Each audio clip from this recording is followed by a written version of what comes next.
안녕하세요. 서울 아산병원 이비인후과 교수 안중호입니다. 외래에서 어지럼 환자들을 진료할 때 어지럼을 예방하고 건강하기 위해서 어떤 운동을 하면 좋을지 질문을 많이 받습니다. 저 역시 평소 건강을 위해서 운동을 하는데 서울 근교의 산에 다니거나 자전거를 타고 있습니다. 특별한 일이 없으면 보통 직장까지 자전거로 출퇴근하고 있는데 겨울철엔 아무래도 추워서 봄이 되면 다시 시작할 예정입니다. 제 연령대에서는 골프 많이 하시죠? 골프는 들이는 시간과 비용에 비해서 충분한 운동이 된다고 생각하지 않기 때문에 가족들과 함께 할 경우 외에는 1년에 두세 번도 안 치는 것 같습니다.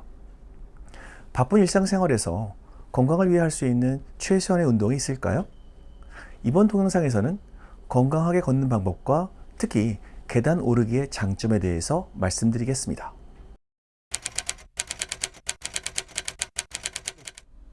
외래 진료 때 어지럼 환자분들께 어지럼을 다스리고 예방하기 위해서 운동 열심히 해야 한다고 말씀드리면 대부분의 환자들은 매일 열심히 걷는다고 말씀하십니다. 걷는 것, 운동이라고 할 수 있을까요? 예전에 어르신들 만보계 차고 많이 다니셨죠?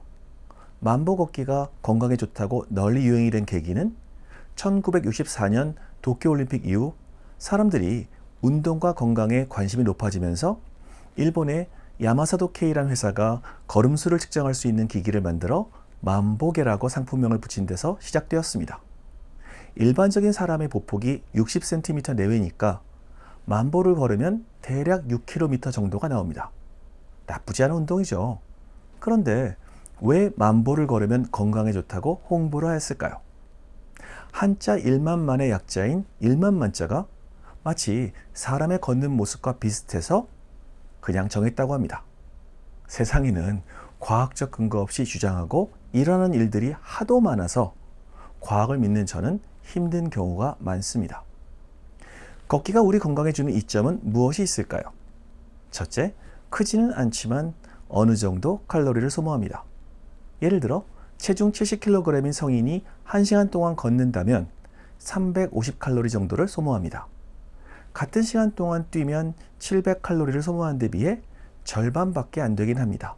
그래도 아무것도 안 하고 누워있는 것보다는 건강에 이롭습니다. 둘째, 당뇨병 위험을 감소시킵니다. 2024년 BMJ에는 걷기의 속도에 따른 2형 당뇨병의 위험도 감소에 대한 연구 결과가 실렸습니다. 연구자들은 보시는 그래프처럼 걷는 속도를 빨리 할수록 당뇨병의 위험이 줄어든다고 보고했습니다. 셋째, 심혈관 건강이 좋아지고 치매 예방 효과가 있습니다. 2022년 자마에는 연구자들이 1일 걸음수를 측정한 결과 하루 3,800보 이상 걷는 사람들의 치매 위험이 하루 3,800보 이하로 걷는 사람들에 비해 38% 낮다는 결과를 발표했습니다. 넷째, 암 위험 감소와 우울증이 좋아집니다. 집안에만 웅크리고 있기보다는 적당한 햇볕을 쬐면서 활기차게 걷다 보면 기분도 좋아지겠죠. 지금까지 말씀드린 건강에 도움이 되는 걷기의 공통점은 무엇일까요? 빨리 걷는 것입니다.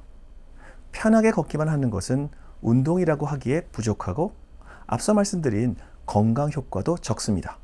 오히려 오늘 1시간 걸어서 운동 열심히 했으니 저녁엔 마음 편하게 먹어야지라는 생각에 죄책감 없이 과식을 하게 되기도 하죠.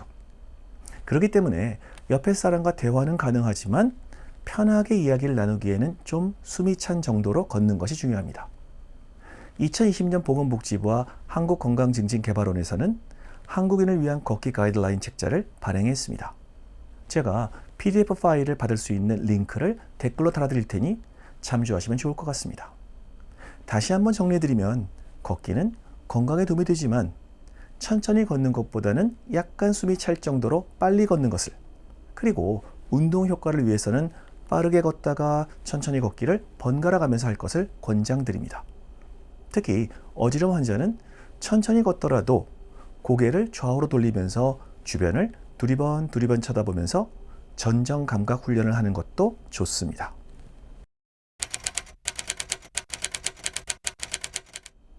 외래 진료할 때 어지럼증, 특히 자주 재발하는 이석증 환자의 경우 골밀도 검사를 반드시 하실 것을 권유드립니다. 골다공증 환자는 뼈의 밀도가 감소할 뿐만 아니라 칼슘 대사에도 이상이 생겨 전정기관의 이석이 쉽게 떨어져 나와 이석증을 일으키게 됩니다.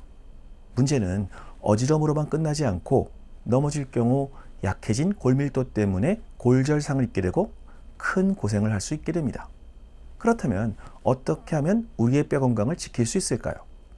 우선 나이가 들수록 비타민 D를 충분히 섭취해야 하고 칼슘 성분이 풍부한 음식들, 예를 들어 뼈째 먹을 수 있는 멸치나 꽁치, 정어리, 통조림, 유제품, 브로콜리, 청경채, 아몬드와 호두 등이 뼈 건강에 도움을 줍니다.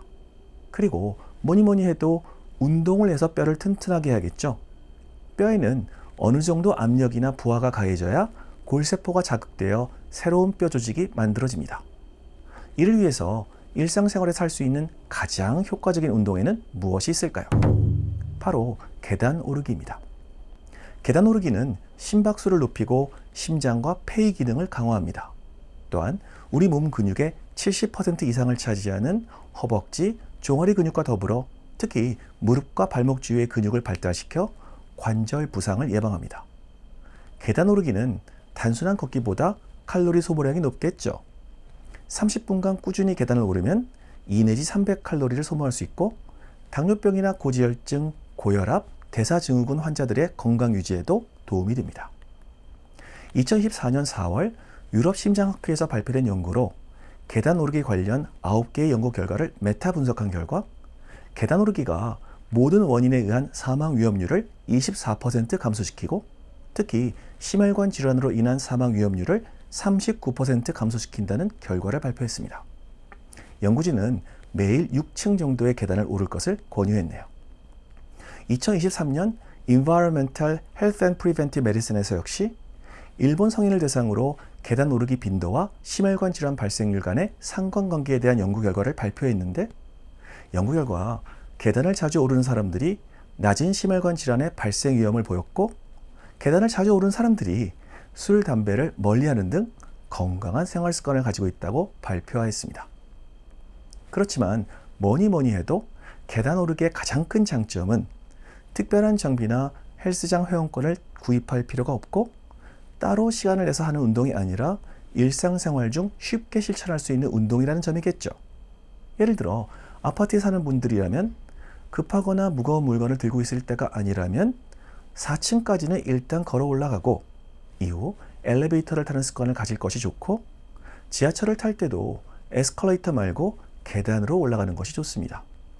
그렇지만 퇴행성 관절염 환자나 무릎 연골이 약하거나 근력이 너무 약한 분들은 무리하게 계단 오르기를 하는 것보다 걷기를 하는 것이 더 낫습니다.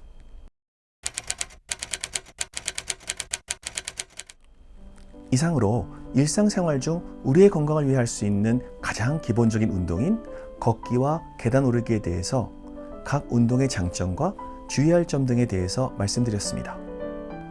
예전 원시인들은 식량 채집과 사냥을 위해 하루 10 내지 20km를 걷곤 했습니다. 그래서 우리의 몸은 걷기에 최적화되어 있고 걷는 동안 길을 잃지 않거나 사냥감을 찾기 위해 주변 환경을 주의 깊게 관찰하면서 인지 능력이 향상되었고 무리와 함께 걷는 동안 대화를 나누면서 소통과 협력 기술을 익히게 되었습니다.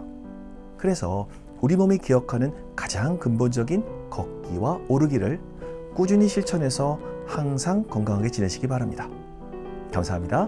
건강하고 즐거운 하루 되세요.